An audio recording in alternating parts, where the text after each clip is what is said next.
If you're in the bar and restaurant business, you know that managing costs is a never-ending battle. But what if one of your biggest expenses, workers' compensation insurance, was actually something you could control? Well, today, we're going to dive into exactly how you can do that. Yeah, this is the question that keeps so many owners up at night, right? You see those premiums creeping up year after year, just squeezing your already razor-thin margins. It feels like this totally unavoidable cost of doing business, but what if it's not? And that right there, that's the absolute game changer. See, your workers' comp premium isn't some fixed number that's handed down from on high. There's a huge variable part of it that actually puts you in the driver's seat. It's time to stop playing defense and start playing offense. I mean, just think about this for a second. In some places, restaurants have gotten slammed with a 30 to 40% spike in their workers' comp premiums. That is a massive blow to your bottom line. But here's the flip side. It's also a massive opportunity for savings. Okay, so how do you actually get that control? Well, the answer really lies in this one single powerful number. While the basic insurance rates are set by the state, your secret weapon is something called the Experience Modification Factor, or as everyone calls it, the XMOD.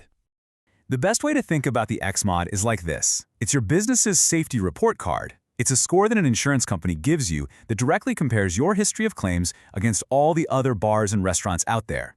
It tells them, in black and white, how risky you are compared to everybody else. And this is where the rubber really meets the road, financially speaking.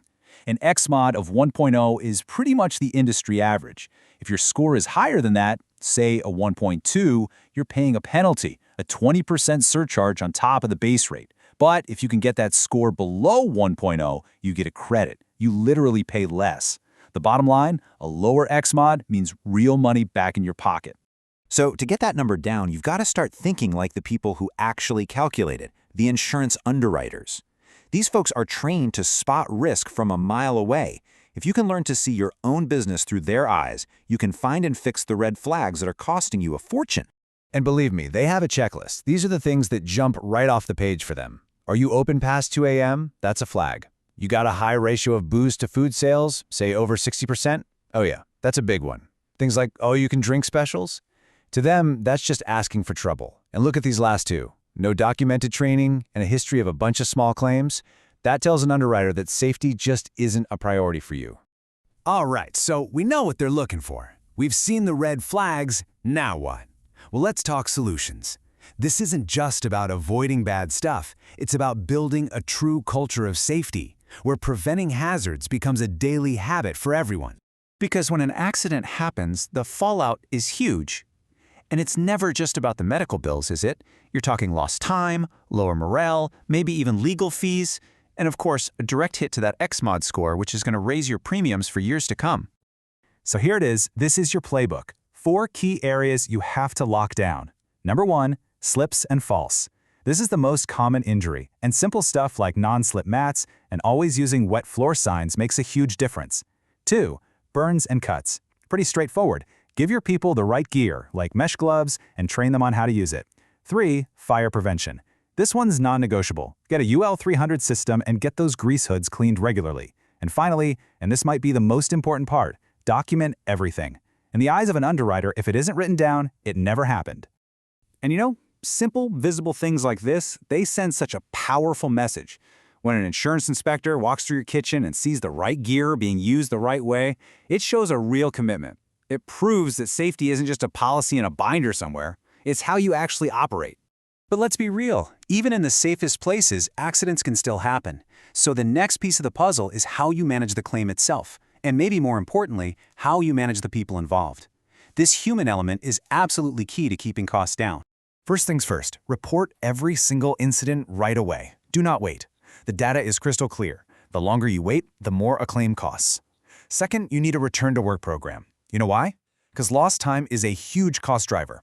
Getting an employee back on modified duty, even just greeting guests or doing office work, is a massive win. And third, just communicate. An employee who feels supported and valued is thinking about getting better, not calling a lawyer. Okay, I want to touch on something else here. A legal landmine that can absolutely destroy your workers' comp costs. Misclassifying your workers. That line between an employee and an independent contractor can seem fuzzy, but oh man, getting it wrong is an expensive mistake. So the Department of Labor actually has a test for this. And really, it all boils down to one word: control. Who controls how the work is done? Is the relationship supposed to be long-term? Is their job a core part of what your business does? If the answer to those questions is you, then you've got an employee on your hands, and you need to treat them that way for insurance purposes. All right, so let's pull all these threads together. We've talked about risks, playbooks, and legal stuff. But I want to completely reframe this whole conversation. A serious safety program isn't an expense. It's one of the best, highest return investments you can possibly make in your business. Just let that number sink in for a second. Almost half. This stat is about fire, but it highlights the ultimate risk of cutting any corner on safety. Insurance can't buy back your customers or your reputation once they're gone. Prevention is the only thing that truly protects you.